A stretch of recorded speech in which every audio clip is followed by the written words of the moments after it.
Hi everybody, I'm David, and I'm a bit more animated. I like to walk around, it gives me a little bit more energy and engages a little bit as well.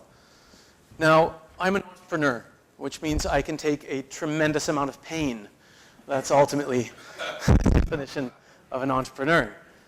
I'm going to take a few moments to tell you about an organization that I've created called the Plastic Bank. But before I do that, I want to take you on a little bit of a discussion. I know that this is really kind of a discussion about not just zero waste, but incineration as well. And then I'm going to take you through what I would hope to be a little bit of a paradigm shift to give you an additional tool in life to help you look at things a little bit differently. And I always do begin a presentation with this plastic spoon. Because when we think about the plastic spoon, we think that this is kind of disposable and kind of worthless to some. But when we think about the resources that went into the spoon and the hole that had to be dug and the well that was placed and the crude that had to be extracted from the ground and the piping and the trucks that had to take that crude then to a refinery and the huge investment in the refinery that was in there to take this plastic and ultimately take that crude and then ship that crude rather around the world, take that to another facility that will then create a little plastic pellet, and then it'll be put back onto a truck, maybe shipped to another facility that will take that plastic pellet and then maybe form that into a spoon and then take many spoons and put them into a box and into crates and to then ultimately put that onto a ship and ship that around the world and then take that to a grocery store where we then get into our SUV and drive across town to go and get that plastic spoon.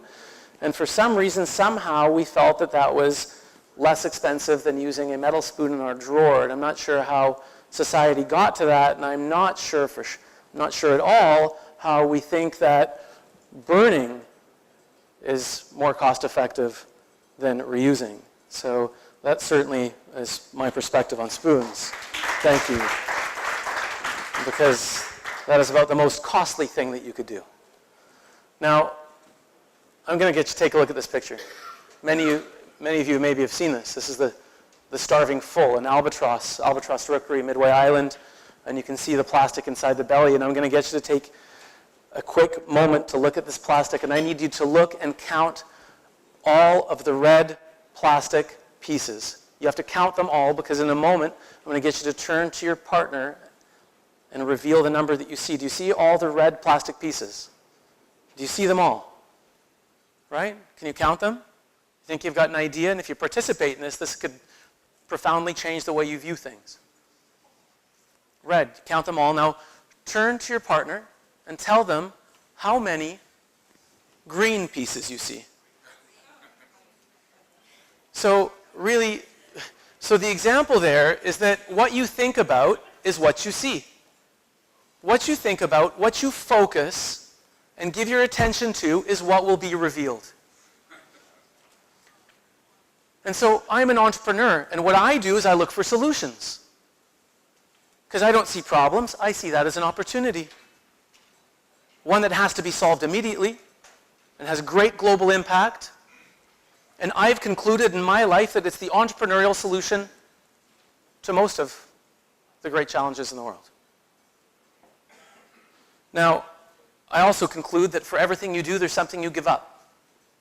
And for all of the people in this room, all of the people who have impact in community and society, you also have a choice in what you do. And yes, we can be here and we can think of all of the problems and we can talk about why things shouldn't happen, or we can change our paradigm and look at the way things should happen, and so that we can reveal more and more of that to ourselves.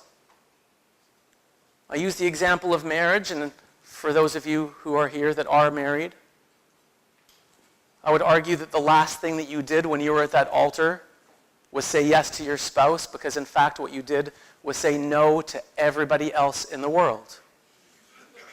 Right? So everything you do has an opportunity cost. So you have to choose wisely, don't you? Right? And so when you choose to look at things in a positive light, and you make the choice to act in line with those, you're a far greater opportunity to see the solution in the end.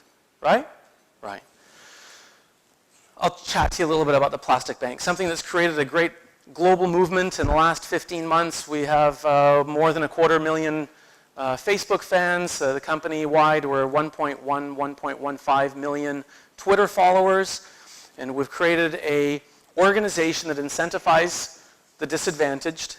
Now, I take offense to the word waste picker because they're the most marginalized in society as it is.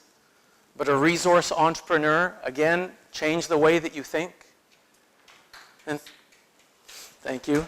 It's a resource entrepreneur, someone who has great benefit to society.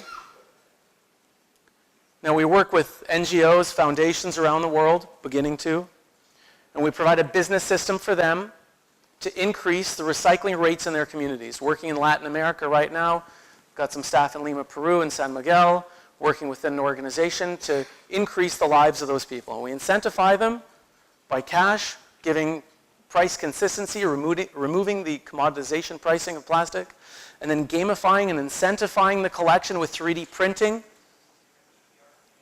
We discover that the resource entrepreneur, the number one thing that they want is the opportunity to educate their children. And so we provide training and education and technology for children that might not have even seen it before. And so that the more resources that they go out into their community and collect, the more access to 3D printing that they have. And the great opportunity there is that it reveals the creativity in their minds. The most industrious in society, the ones that have to live moment to moment, also have the greatest ideas and opportunities to change their society. And so the Plastic Bank, from a business perspective, because I am an entrepreneur, is that our global trademark is social plastic. And social plastic is plastic that's been collected by the world's disadvantaged from ocean-bound waterways, focusing specifically on rivers and beaches. And we provide organizations that use plastics in their manufacturing the opportunity to have social story. So we close the loop. So the consumer gets to demand that corporations use social plastic, which provides price consistency and demand, which buoys the foundations and gives them a sense of pride and allows us to pay more. And when we pay more, we increase recycling rates. We increase recycling rates, we collect more plastic, and we provide more plastic into industry. It's not,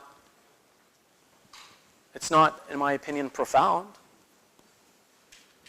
but it's been very effective. So it's our hope in the end that we continue to drive this movement where people demand that corporations use social plastic. Because it begins with us, and when we start to look for the solution, the answers are revealed. That's the Plastic Bank. And that's my few moments, unless you've got any questions.